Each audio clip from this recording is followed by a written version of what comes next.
নমস্কার নমস্কার নমস্কার নমস্কার নমস্কার নমস্কার নমস্কার নমস্কার নমস্কার আপনাদের সবাইকে সবাইকে সবাইকে নমস্কার জানাচ্ছি। আমি আপনাদের সৌমিত্র বসু। সবাইকে অজস্র শুভ কামনা জানাচ্ছি, সবাইকে স্বাগত জানাচ্ছি আজকের এই শরণাগত অনুষ্ঠানে এবং সবাইকে শুভ সকাল জানাচ্ছি।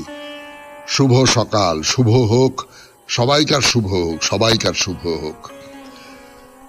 আজকে শ্রী শ্রী মনসা পূজা এবং অষ্টনাগ পূজা সমাপ্ত হবে, ভদ্রাবতী পূজার শুরু। পরিব্রাজক আচার্য শ্রীমৎ কৃষ্ণানন্দ স্বামীজির আবির্ভাব মহোৎসব, পার্সি 1394 বর্ষ আরম্ভ।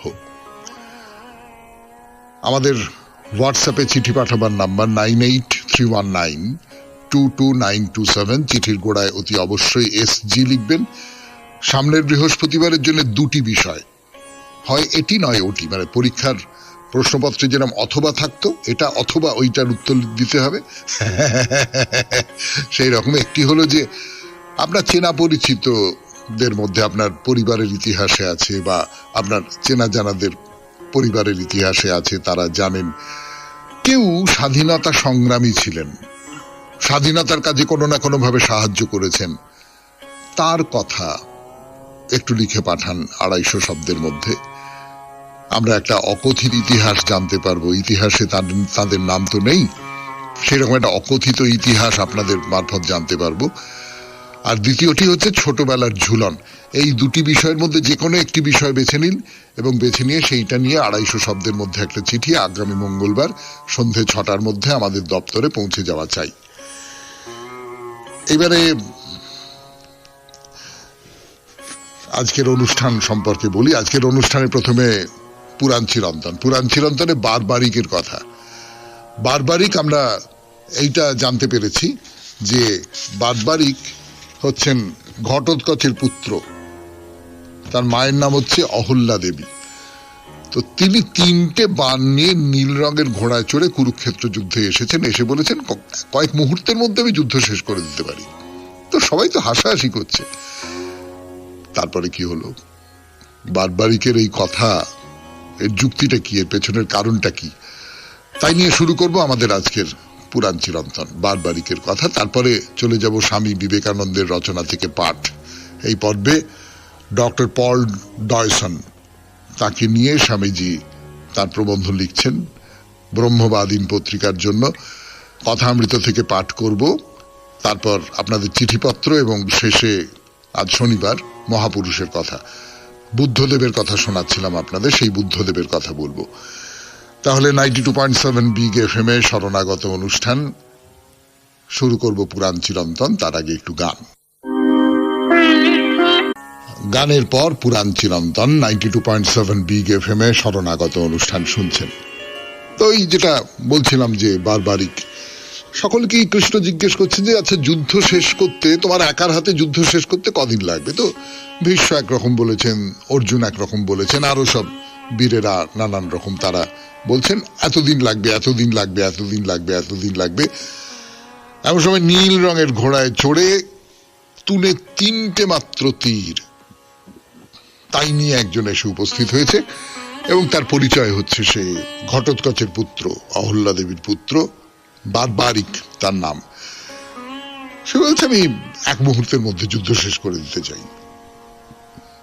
তো সবাই বলছেন কি কি পাগল না কি, হ্যাঁ, 1 মিনিটে কুরুক্ষেত্রে যুদ্ধ শেষ করে দেবে? আরে এত এত সৈন্য, এত অক্ষৌহিনী সৈন্য, বড় বড় মহারথীরা সেখানে বলছেন এতদিন লাগবে, ততদিন লাগবে। তুমি বললেন তাহলে ব্রাহ্মণ, মানে কৃষ্ণ তো ব্রাহ্মণের ছদ্মবেশ নিয়ে নিয়েছেন। তিনি বললেন যে দাঁড়া দাঁড়া দাঁড়া দাঁড়াও, সবাই চুপ করো, চুপ করো, আমাকে কথা বলতে দাও। আচ্ছা বারবারিক, তুমি যে এরকম একটা দাবি করছো, তুমি তো অসম্ভব দাবি, তুমি নিজেও বুঝতে পারছো, তা এইরকম একটা দাবি করছো তুমি, সবাইকার বিশ্বাস হবে কেন? এত সমস্ত সৈন্য, এদের এই কয়েক মুহূর্তের মধ্যে কি 1 মুহূর্তের মধ্যে সংহার করা কি করে সম্ভব? তো বারবারিক বললেন যে দেখুন, আমি অস্ত্র শিক্ষা গ্রহণ করেছি আমার মায়ের কাছ থেকে, অহল্যা দেবী, অহল্যাবতী, তিনি বীরাঙ্গনা। তা একবার কঠোর তপস্যা করে আমি দেবাদিদেব মহাদেবকে সন্তুষ্ট করেছিলাম। তিনি আমাকে এই 3টে বাণ প্রদান করেছিলেন, যে 3টে বাণ আমার তুনে আপনারা দেখতে পাচ্ছেন। তাকে স্মরণ করে এই 3টে বাণ দিয়ে আমি যুদ্ধ শেষ করে ফেলতে পারি। তো ব্রাহ্মণ মানে কৃষ্ণ বললেন যে কি করে 3টে বাণ দিয়ে কি করে তুমি যুদ্ধ শেষ করবে, একটু বুঝিয়ে বলো সবাইকে, আমরা সব শুনতে চাই। এত সৈন্য 3টে বাণ দিয়ে তাদের সবাইকে মেরে ফেলবে? বারবারই যেটা বললেন সেটা খুব অদ্ভুত কথা, মানে আমার খুব অদ্ভুত লাগে। কেন অদ্ভুত লাগে সেটা বলছি। বলছেন এই যে দেখছেন প্রথম বাণ, এটা ছুঁড়লে যাদের আমি মারতে চাই তাদের সবাইকে একসঙ্গে চিহ্নিত করে ফেলা যাবে। দ্বিতীয় বাণ চিহ্নিত করবে তাদের যাদের আমি মারতে চাই না। আচ্ছা, তারপরে এই যে তৃতীয় বাণ, যাদের মারতে চেয়েছি তারা সবাই একসঙ্গে মারা যাবে। আর এই পুরো ব্যাপারটা ঘটবে কয়েক মুহূর্তের মধ্যে। কেন কথাটা আশ্চর্য লেগেছে আমার সেইটা বলি। আজকের পৃথিবীতে আমরা যে সভ্যতার মধ্যে আছি, সেই সভ্যতা যে সমস্ত অস্ত্র আবিষ্কার করেছে তার মধ্যে তো এরকম আছে একেবারে শত্রুকে নির্বাচন করে নেওয়া এবং সেই নির্বাচন করে নিয়ে সেই শত্রুদের হত্যা করা। অস্ত্র কিন্তু নির্বাচন করে নিতে পারে যে কোন জায়গাটা আমি ধ্বংস করে দেব, কোন অঞ্চলটা ধ্বংস করে দেব। এই পুরো ব্যাপারটা কিন্তু অস্ত্রের মধ্যে আছে। আজকের যুগে এই রকম একটা যুগে প্রবেশ করেছি। বারবারিকের যে 3টি তীর মহাদেবের বরে, সেই 3টে তীর কোথাও আজকের যে পারমাণবিক অস্ত্র তার খুব কাছাকাছি চলে আসে। শুনছেন পুরাণ চিরন্তন বারবারিকের কথা 92.7 বিগ FM এ শরণাগত অনুষ্ঠানে। ফিরে আসছি গানের পর। এই যে দাবি যে আমি 3টে বাণ দিয়ে, একটা বাণ শত্রুকে চিহ্নিত করবে, আর একটা বাণ মিত্রকে চিহ্নিত করবে, এবং তৃতীয় বাণ দিয়ে শত্রুদের মেরে ফেলা হবে, এইটা শুনে তো সকলে একেবারে তাজ্জব হয়ে গেছে। তো কৃষ্ণ বললেন যে না, শুধু মুখে বললেই তো হবে না, বড় বড় কথা প্রমাণ তো দিতে হবে, নইলে বিশ্বাস করব না। তো বারবারিক বললেন যে বলুন কি প্রমাণ দিতে হবে, আমি পরীক্ষার জন্য প্রস্তুত। তো এইরকম অদ্ভুত কথোপকথন শুনতে চারদিকে তো ভিড় জমে গেছে। তো সবাই খুব একবারে ঘিরে ধরে অদ্ভুত আগ্রহ, কেউ কেউ ঠাট্টা করছে, একটা অবিশ্বাস সকলের মধ্যে কাজ করছে, স্বভাবতই আপনারা বুঝতে পারেন। আবার কারুর কারুর মনে হচ্ছে যে না না না, হতেও পারে। এইরকম করে যখন বলছে তখন মহাদেবের বরে এই ধরনের অস্ত্র রয়েছে, এটা তো অসম্ভব কিছু নয়। তো কৃষ্ণ আবার হাত তুলে সবাইকে থামালেন। আচ্ছা বেশ, পরীক্ষা করে দেখা যাক। এই যে এইখানে একটা বড় অশ্বত্থ গাছ রয়েছে, এর মধ্যে কত পাতা আছে বারবারিক? সে রয়েছে তো লাখেরও বেশি পাতা রয়েছে। তোমার এই একটা বাণের সাহায্যে সবগুলো পাতাকে চিহ্নিত করতে পারবে? নিশ্চয়ই পারবে, দেখাচ্ছি। তো বারবারিক প্রথম বাণটা নিয়ে চোখ বন্ধ করে মন্ত্র পড়তে শুরু করলেন, শিবের মন্ত্র। সেই শিবের মন্ত্র পড়ার ফল কি হলো তা আজকে আর নয়, জানতে পারা যাবে সোমবার 92.7 বিগ FM এ শরণাগত অনুষ্ঠানে পুরাণ চিরন্তন পর্বে। আজকের মতো পুরাণ চিরন্তন শেষ। এবার স্বামী বিবেকানন্দের রচনা থেকে পাঠ, ডক্টর পল ডয়সন। ফিরে আসছি গানের পর।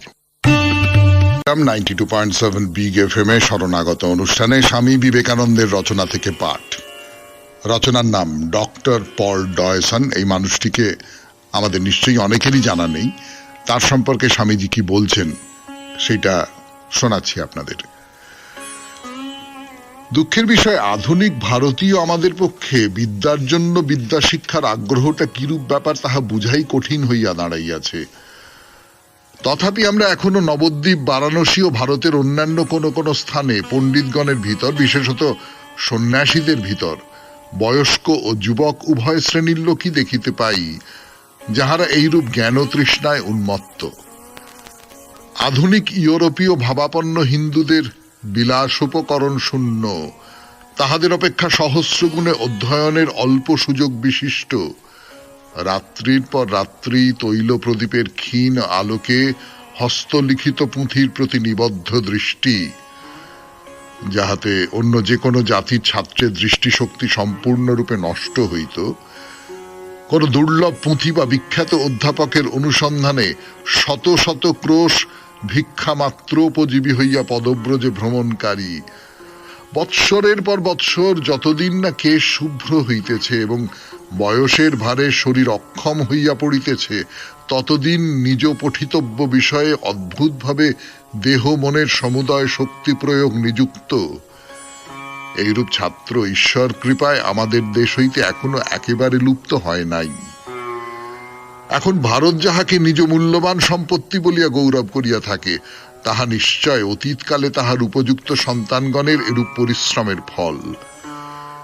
ভারতের প্রাচীন যুগের পণ্ডিতগণের পাণ্ডিত্যের গভীরতা ও সারবত্তা এবং স্বার্থগন্ধহীনতা ও উদ্দেশ্যের ঐকান্তিকতার সহিত আধুনিক ভারতীয় বিশ্ববিদ্যালয় সমূহের শিক্ষায় যে ফল লাভ হইতেছে, তাহার তুলনা করিলেই আমার উপযুক্ত মন্তব্যের সত্যতা সুস্পষ্ট হইবে।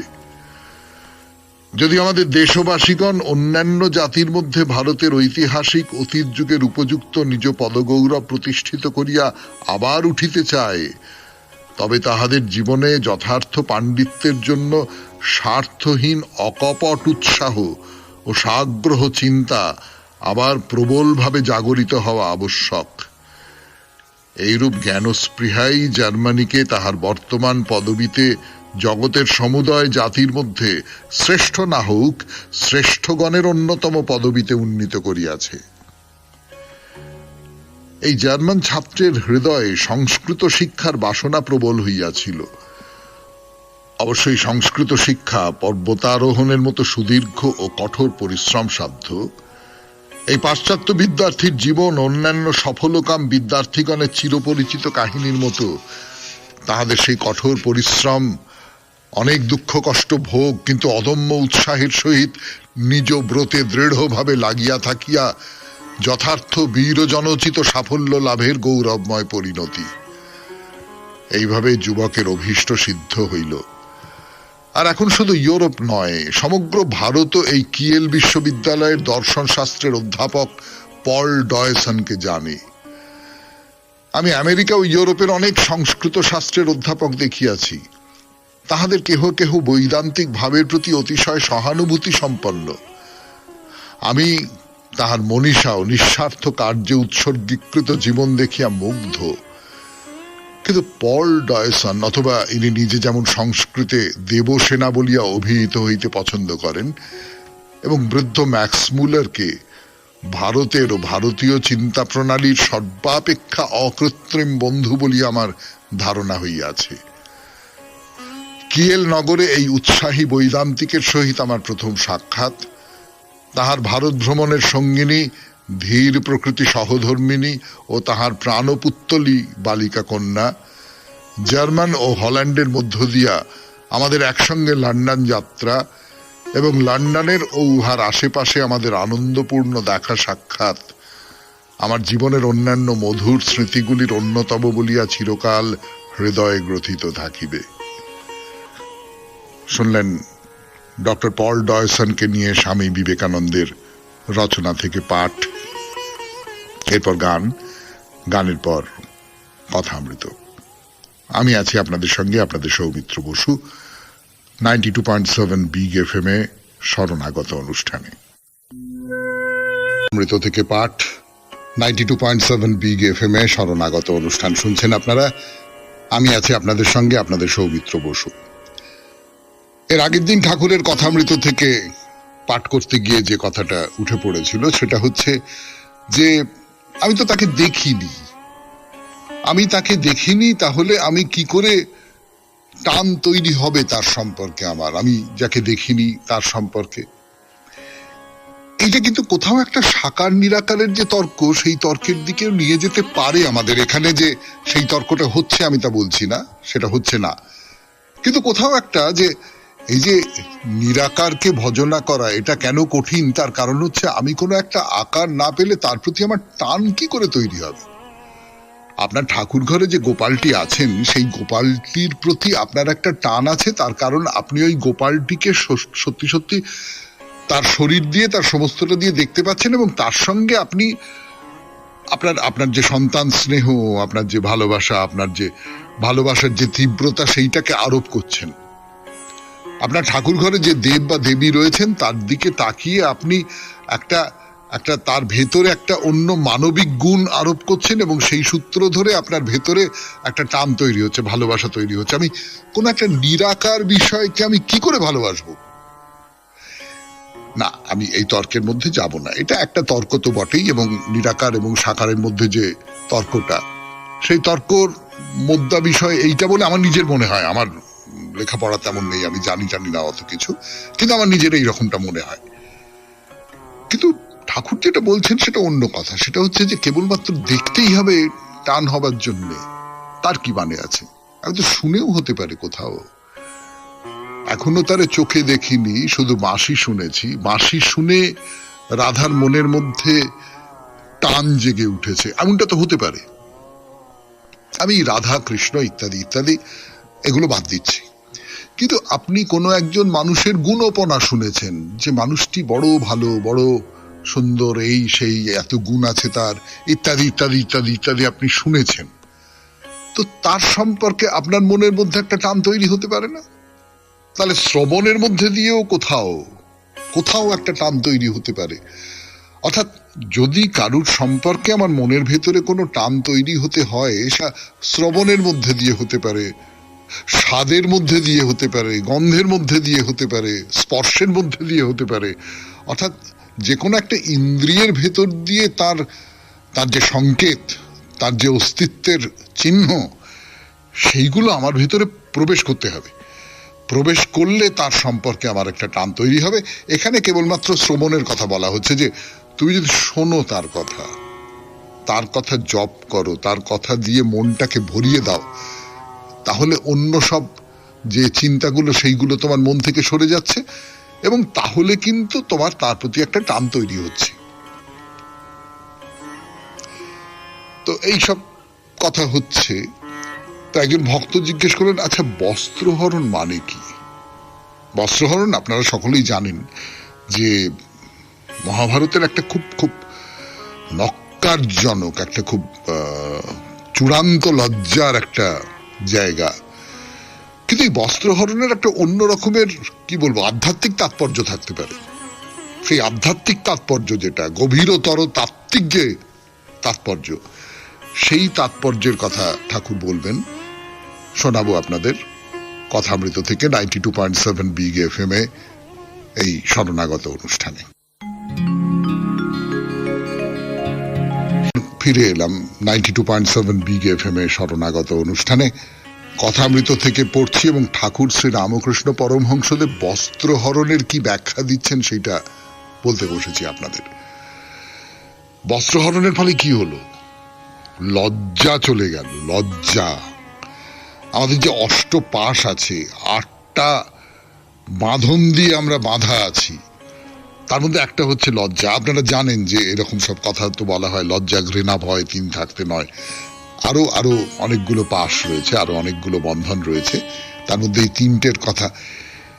এগুলো থাকলে তাকে পাওয়া যাবে না, এগুলো থাকলে কোনো ভালোবাসা পাওয়া যাবে না, এগুলো থাকলে কোনো কিছুকে, সত্যিকারের বড় কোনো কিছু, তাকে পাওয়া যাবে না। ফলে এইগুলো ঘুচিয়ে দিতে হবে। এগুলো কে ঘোচাবেন? ঠাকুর বলছেন, বলবেনও পরে, যে একমাত্র তার যদি কৃপা হয় তাহলে তিনি এগুলো ঘুচিয়ে দিতে পারেন। তো এই যে বস্ত্রহরণ, তো সব পাশে গিয়েছিল, কেবল লজ্জা বাকি ছিল, তাই তিনি ওই পাশটাও ঘুচিয়ে দিলেন। ঈশ্বর লাভ হলে সব পাশ চলে যায়, সমস্ত বন্ধন চলে যায়, সমস্ত কিছু যা আমাকে তার সঙ্গে মিশে যেতে বাধা দিচ্ছে, এই জাগতিকতা দিয়ে আটকে রেখে দিচ্ছে, জাগতিকতার নিয়ম দিয়ে, জাগতিকতার চক্ষু লজ্জা দিয়ে যা কিছু বলুন না কেন, সেইটা ঘুচে যায়। তো ঠাকুর কি বলছেন? বলছেন এই ঈশ্বরের প্রতি টান সকলের হয় না, বিশেষে হয়, সংস্কার থাকলে হয়। তা না হলে বাগবাজারে এত লোক ছিল, কেবল তোমরাই এখানে এলে কেন? অর্থাৎ সংস্কারে মানে ঠাকুর বলছেন পূর্বজন্মের সংস্কারে। কিন্তু ঈশ্বরের প্রতি এই যে টানটা, এই টানটা অনেকের হয় না। অনেকে ঠাকুর দেবতাকে পাত্তাই দেন না, ঠিক আছে, তারা তাদের মতন করে জীবনযাপন করছেন। অনেকে ঠাকুর দেবতার প্রথা হিসেবে গ্রহণ করেন, ভেতরে ভেতরে খুব গ্রহণ করেন না। আর অনেকে সত্যি সত্যি ভেতর থেকে গ্রহণ করেন। এই যে ভেতর থেকে গ্রহণ করা, এইটাকে ঠাকুর বলছেন যে সংস্কার ছিল, সেই সংস্কার পূর্ব জন্মের, এমনটা হতে পারে।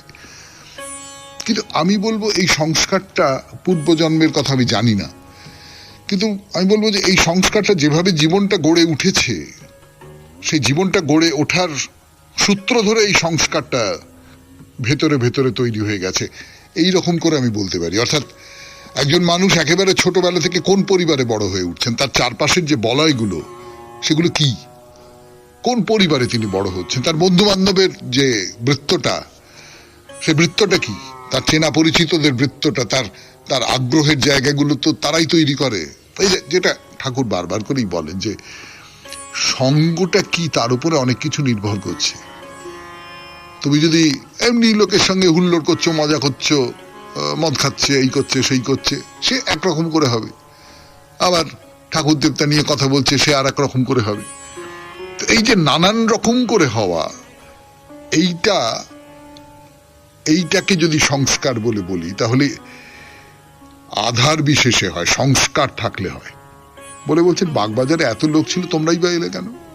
তাহলে তোমাদের ভেতরে কোথাও একটা এই নিয়ে আগ্রহ ছিল, এই নিয়ে অনুসন্ধান ছিল, খোঁজ ছিল একটা। আচ্ছা আচ্ছা,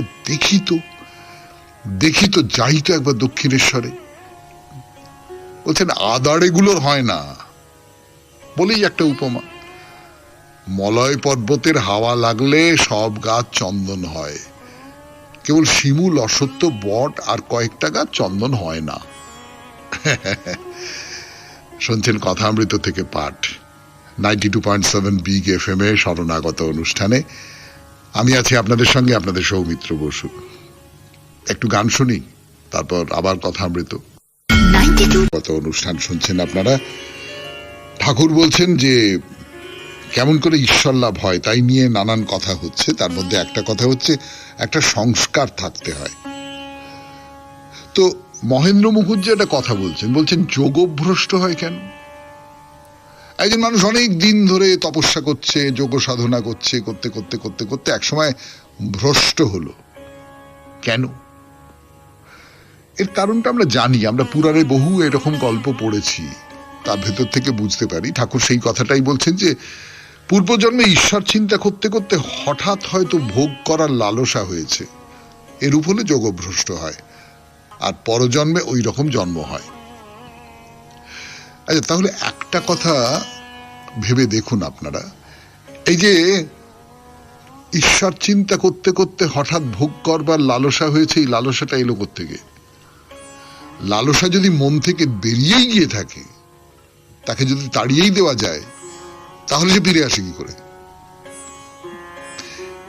এর অসাধারণ উপমা দিয়ে ঠাকুর শ্রী রামকৃষ্ণ পরমহংসদেব বলছেন, লালসা প্রসঙ্গে বলছেন না, কিন্তু বলছেন যে একটা ফোয়ারা, তার মুখে ময়লা টয়লা পড়ে জমা হয়ে সে ফোয়ারাটা আটকে আছে। ময়লাটা সরে গেলে ফরফর ফরফর করে জল বেরিয়ে আসবে। ভালোর দিকেও কথাটা ব্যবহার করা যায়, খারাপের দিকেও কথাটা ব্যবহার করা যায়। যেটা বাড়ি, তার মধ্যে একটা কোথায় অসত্যের চারা ভেতরে ঢুকেছিল, বাড়িটা সংস্কার করা হয়েছে, রং টং করা হয়েছে, সমস্ত ঠিক করা হয়েছে, সিমেন্ট। এই আমাদের বাড়িতে তো প্রতি বছর হয়, আপনাদের সকলের বাড়িতেই হয় নিশ্চয়ই অল্প বিস্তর। যদি ফ্ল্যাট বাড়িতে হলে আপনাকে ভাবতে হয় না, কিন্তু আমাদের যেহেতু নিজেদের বাড়ি, ওই বর্ষাকালে কোথাও না কোথাও থেকে গাছ গজায়, আর সেটা লোকজন ডেকে খরচাপাতি করে ভাড়া টাড়া বেঁধে তাকে নির্মূল করা হয়, তার মধ্যে অ্যাসিড ট্যাসিড দিয়ে দেওয়া হয়, সে মরে যায়, একদম সমস্তটা পরিষ্কার হয়ে গেল। বর্ষাকালে আবার বৃষ্টির জল পেয়ে গাছ গজাতে আরম্ভ করলো। মরে না, লালসাও মরে না, লালসাও কোথাও থেকে যায়। শুনলেন কথামৃত থেকে পাঠ 92.7 বিগ এফএম এ শরণাগত অনুষ্ঠানে। এবার আপনাদের চিঠিপত্র দেখা যাক কি চিঠি এসেছে আজকে।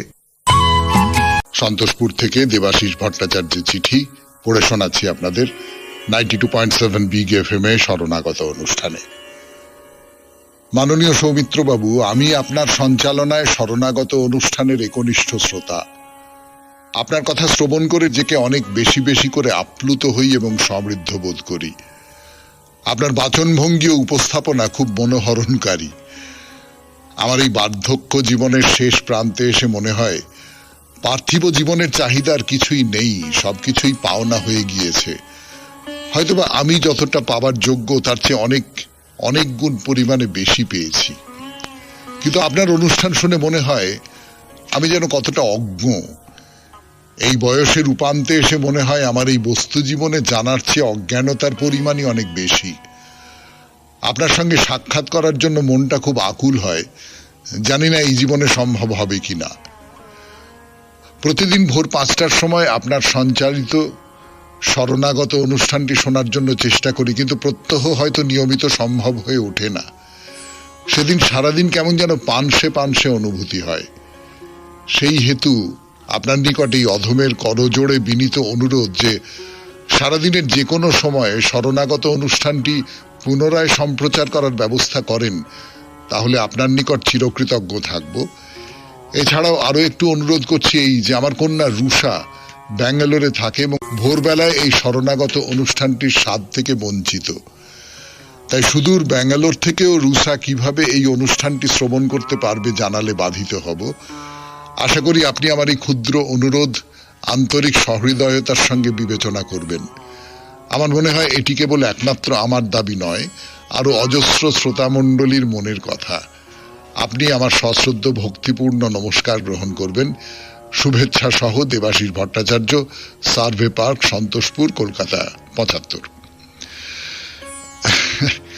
আপনি আমাকে যে সম্মান দিয়েছেন সেই সম্মান আমাকে অনেক বেশি গুটিয়ে দিচ্ছে আর কি। আমার মনে হচ্ছে যে এতখানি সম্মানের যোগ্য আমি নই। সত্যি সত্যি আপনি যে লিখেছেন না যে এত বছর বয়সে বুঝতে পারছি যে আমার যা কিছু জানা তার চেয়ে না জানার এলাকাটা অনেক বেশি। আমাদের সকলের ক্ষেত্রেই তাই। বস্তুত কে আর সবটা জানতে পারে বা অনেক কিছু জানতে পারে? কেউ কিছু বেশি জানতে পারে, কেউ কিছু কম জানতে পারে।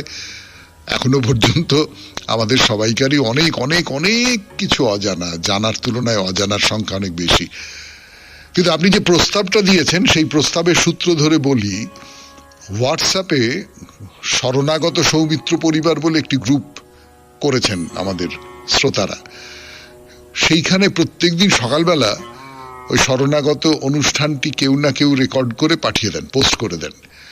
সেটা আপনি যে কোনো সময়ই শুনতে পারবেন। কারণ সেইখানে ওই শরণাগত সৌমিত্র পরিবারের মধ্যে আপনাকে ঢুকতে হবে, তো তার জন্য আপনার ফোন নাম্বার দরকার। আপনি যদি আপনার ফোন নাম্বারটা কোনোভাবে আমাদের কাছে পাঠিয়ে দিতে পারেন, তাহলে আমরা হয়তো এই যোগাযোগটা আমি অন্তত করে দিতে পারবো। ওদের সঙ্গে আমার যোগাযোগ আছে। কোনোভাবে যদি এই ফোন নাম্বারটি আমাকে পাঠিয়ে দেওয়া যায়, তাহলে আমি ব্যবস্থা করে দিতে পারবো। আপনার কন্যার ব্যাপারেও ব্যবস্থা করে দিতে পারো। তিনিও ব্যাঙ্গালোর থেকে হোয়াটসঅ্যাপের মারফত অনুষ্ঠানটা শুনতে পারবেন। গানগুলো শুনতে পারবেন না, গানগুলো দেওয়া থাকে না তাতে, কিন্তু কথাগুলো দেওয়া থাকে। এবারে তাহলে মহাপুরুষের কথা শুনছেন শরণাগত 92.7 বিগ এফএম এ। আমি আছি আপনাদের সঙ্গে, আপনাদের সৌমিত্র বসু। শোনাবো বুদ্ধদেবের জীবন কথা। এলাম মহাপুরুষের কথায়। আজ শনিবার, শনিবারে আমরা বুদ্ধদেবের জীবন কথা বলছিলাম। আজকেই সে জীবন কথা শেষ করব এই 92.7 বিগ এফএম এ শরণাগত অনুষ্ঠানে। বুদ্ধদেবের এই যে উপদেশগুলো, আপনারা লক্ষ্য করে দেখবেন যে এই উপদেশগুলোর মধ্যে খুব জটিল কোনো কথা নেই। যারা সত্যিকারের বড় হন, বড় মাপের মানুষ হন, বড় মাপের বিজ্ঞ মানুষ হন, জ্ঞানী মানুষ হন, যথার্থ অর্থে যিনি জ্ঞানী মানুষ, তিনি খুব সহজ করে অনেকগুলো কথা বলতে পারেন। বুদ্ধদেবের উপদেশগুলো ছিল খুব সহজ সরল। তার কারণটাই হচ্ছে এই যে উপদেশগুলো কোনো তত্ত্ব থেকে আসছে না, একেবারে হৃদয় থেকে আসছে। তিনি কোন সংস্কারে তো বিশ্বাস করতেন না। তার শিক্ষার যে মূল কথা সেটা হচ্ছে নারী পুরুষ সবাইকারই আধ্যাত্মিক জ্ঞান অর্জনের সমান অধিকার আছে। এটা খুব গুরুত্বপূর্ণ। কিন্তু তার কারণ হচ্ছে যে সময় বুদ্ধদেব এই কথাগুলো বলছেন সেই সময় পুরোহিত ব্রাহ্মণরা মানুষের মধ্যে নানান রকম সব ভেদ ও রেখা তৈরি করেছিল। অমুক এটা পারবে, অমুক সেটা পারবে, ব্রাহ্মণ এটা পারবে, ক্ষত্রিয় এটা পারবে। সেইটাকে তিনি সমাজের বুক থেকে একেবারে ঝেঁটিয়ে বার করে দেওয়ার চেষ্টা করেছেন। জগতের মঙ্গলের জন্য তিনি নিজের প্রাণ উৎসর্গ করতে চেয়েছিলেন। যেমন ধরুন, তিনি বলতেন পশু বলি হচ্ছে অন্যতম কুসংস্কার। ব্রাহ্মণদের বাক্য অনুসারে যদি পশু বলি কল্যাণকর হয় তবে তো মানুষ বলি দেওয়া আরো ভালো। তো বুদ্ধদেব বলছেন যে এই যে আচার অনুষ্ঠান, যাগ যজ্ঞ, এসবের কোনো মানে নেই। একটা মাত্র কাজ তোমাকে করতে হবে, একটা কাজ, সেটা হচ্ছে নিজের মনের ভেতর থেকে সমস্ত রকম মোহকে বিসর্জন দাও। তাহলেই, এই মোহকে তুমি যদি সরিয়ে দিতে পারো তাহলেই তোমার মনের ভেতরে অজ্ঞানতার মেঘ কেটে যাবে, তোমার মনের ভেতর আলোয় আলো হয়ে উঠবে। তুমি নিজেকে নিঃস্বার্থ করো। দরকার হলে একটা পিঁপড়ের জন্যও নিজের প্রাণ বিসর্জন দিতে রাজি থাকো। এই যে বুদ্ধদেবের যে ধর্ম, সেই ধর্মটা যে ভারতবর্ষে এইরকম করে প্রচার লাভ করলো, শুধু ভারতবর্ষ কেন, আপনারা জানেন যে এই প্রাচ্যের যে দেশগুলো, সেই সমস্ত দেশে একবারে বিপুল ভাবে, প্রায় সমুদ্রের স্রোতের মতন বুদ্ধদেবের যে মতাদর্শ সেইটা ছড়িয়ে পড়েছে। জাপানে, চীনে, কম্বোডিয়ায়, এই সব জায়গাগুলোতে। আমি নিজে জাপান চীন যাইনি, কিন্তু কম্বোডিয়া, লাওস, এই সমস্ত দেশগুলো দেখেছি। এই সমস্ত দেশে প্রচুর প্রচুর এইরকম সব বুদ্ধদেবের প্রভাব, প্রচুর পরিমাণে প্রভাব। তো এটা কেন? একটা হচ্ছে সহজ সরলতা, আর 2 নম্বর হচ্ছে মানুষের প্রতি ভালোবাসা। বুদ্ধদেব সমস্ত জীবন ধরে মানুষকে ভালোবাসবার শিক্ষা দিয়েছেন। এই ভালোবাসা কেবলমাত্র মানুষের জন্য নয়, সমস্ত প্রাণীর জন্য। সবাইকে করুণা করো, সবাইকে ভালোবাসো। এই দয়া, ক্ষমা, করুণাই বুদ্ধদেবের শ্রেষ্ঠ দান। তিনি ঈশ্বরে বিশ্বাস করতেন না, না, ঈশ্বরে বিশ্বাস করতেন না। ঈশ্বর সম্বন্ধে সে যুগে প্রচলিত সমস্ত ধারণাকে তিনি অস্বীকার করেছিলেন।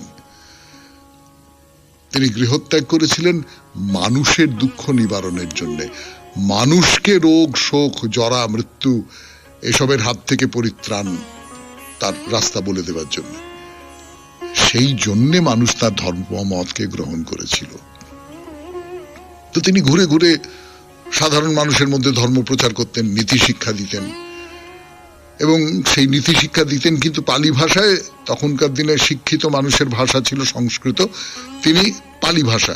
তার কারণ সংস্কৃত ভাষা তো এলিটদের ভাষা, উচ্চ বর্ণের মানুষের ভাষা। আমি সাধারণ মানুষের কাছে আমার ধর্মের কথা বলছি, সেই জন্য পালি ভাষা। তো আস্তে আস্তে বয়স হচ্ছে, মাঝে মাঝে অসুস্থ হয়ে পড়েন। বিশেষ করে বর্ষাকালে খুব অসুস্থ হয়ে পড়তেন বুদ্ধদেব। তার জীবনের শেষ হবার কথা বলবার জন্য ফিরে আসছে আপনাদের সৌমিত্র বসু গানের পর। 92 বুদ্ধদেবের দেহত্যাগের কথা বলি আপনাদের।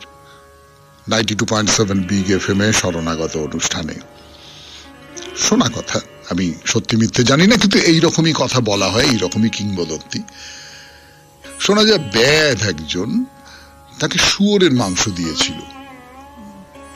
তা বুদ্ধদেব সকলকে বললেন যে না, এই মাংস তোমরা কেউ খেও না, এ মাংস খেও না। কিন্তু ব্যাধ সে তো দুঃখ পাবে যদি সেই মাংস ফেলা যায়।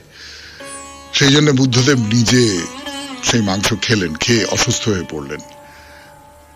এই তার শেষ অসুস্থ হওয়া, তারপরে আর তিনি সুস্থ হননি। তখন তার 80 বছর বয়স। তো তিনি তার কয়েকজন খুব প্রিয় শিষ্যকে নিয়ে হিরণ্যবতী নদীর তীরে কুশীনগরে এলেন। ঘুরতে ঘুরতে ঘুরতে ঘুরতে একটা শাল গাছের নিচে এসে দাঁড়ালেন। তার যে প্রিয় শিষ্য আনন্দ গাছের নিচে বিছানা পেতে দিলেন। অন্য কয়েকজন শিষ্য সেখানে দাঁড়িয়েছিল। তারা সকলেই বুঝতে পারছে যে এইবার তথাগত আমাদের ত্যাগ করে চলে যাবেন। এই খবরটা এবারে বিদ্যুতের মতো চারপাশে ছড়িয়ে পড়লো। দলে দলে নারী পুরুষ সেখানে ভিড় করছে। তো সেই সময় কুশীনগরে এক সাধু বাস করত। তার মনে তীব্র জ্ঞানের আকাঙ্ক্ষা ছিল, কিন্তু কেউ সেই আকাঙ্ক্ষাকে তৃপ্ত করতে পারেনি। তো তার মনে হলো যে বুদ্ধদেব চলে যাচ্ছেন, বুদ্ধদেবই একমাত্র পারেন আমার জিজ্ঞাসার উত্তর দিতে। তা তিনি বুদ্ধদেবের কাছে এসে উপস্থিত হলেন। তো শিষ্যরা কিছুতেই তো তাকে বুদ্ধের কাছে যেতে দেবে না। না না, উনি অসুস্থ, কিছুতেই দেখা করা যাবে না। কিন্তু সন্ন্যাসী বারবার করে বলছেন, বারবার করে বলছেন। তা বুদ্ধদেবের কানে গেল কথাটা। তিনি সন্ন্যাসীকে ডেকে পাঠালেন, সমস্ত প্রশ্ন শুনলেন, খুব সংক্ষেপে তার উত্তর দিলেন। নিজের সব প্রশ্নের উত্তর পেয়ে সাধুর দু চোখ দিয়ে জল গড়িয়ে পড়ল। তিনি বুদ্ধের শিষ্যত্ব গ্রহণ করলেন। এই বুদ্ধদেবের শেষ শিষ্য। তারপর আনন্দকে ডেকে বললেন যে আমি যখন থাকবো না, আমার উপদেশ মতো চলো, আমার উপদেশই তোমাদের পথ নির্দেশ করবে। বুদ্ধদেব তার কোনো উপদেশ লিখে যাননি। তার মৃত্যুর পর বৌদ্ধ স্থবির শ্রমণেরা মিলে বুদ্ধদেবের সমস্ত উপদেশ সংকলিত করেন। সেই সংকলিত উপদেশই ত্রিপিটক নামে পরিচিত। ত্রিপিটক বৌদ্ধদের প্রধান ধর্মগ্রন্থ।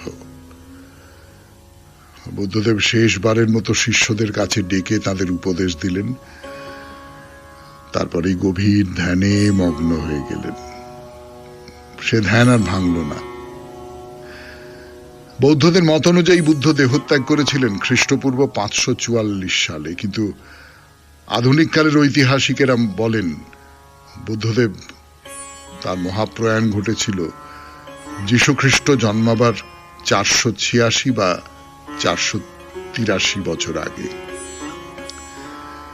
শেষ হলো মহাপুরুষের কথা, বুদ্ধদেবের কথা। 92.7 বিগ FM শরণাগত অনুষ্ঠানে আজকের মতো শরণাগত শেষ করছি। আপনাদের মনে করিয়ে দিই, আমাদের হোয়াটসঅ্যাপে চিঠি পাঠাবার নাম্বার 9831922927। চিঠির গোড়ায় অতি অবশ্যই SG লিখতে হবে। চিঠির বিষয় দুটি, হয় এটি নয় ওটি। প্রথমটি হলো আপনার পরিবারে বা আপনার চেনা জানা কারুর পরিবারে যদি এমন কোনো মানুষের কথা আপনি জেনে থাকেন যিনি স্বাধীনতা সংগ্রামে অংশ নিয়েছিলেন, ইতিহাস তাকে ভুলে গেছে, তাকে গুরুত্ব দেয়নি, আপনি গুরুত্ব দিলেন, আপনি তার কথা বললেন। আমাদের সামনের বৃহস্পতিবারে এইরকম বেশ কিছু মানুষের অকথিত স্বাধীনতা সংগ্রামের কথা আমরা জানতে পারবো। আর যদি এরকম কেউ না থাকেন, যদি এই নিয়ে লিখতে ইচ্ছে না করে, তাহলে ছোটবেলার ঝুলন, এই আপনাদের বিষয়, হয় এটা নয় ওটা। সবাই খুব ভালো থাকবেন, আনন্দে থাকবেন। নমস্কার নমস্কার নমস্কার নমস্কার নমস্কার নমস্কার নমস্কার।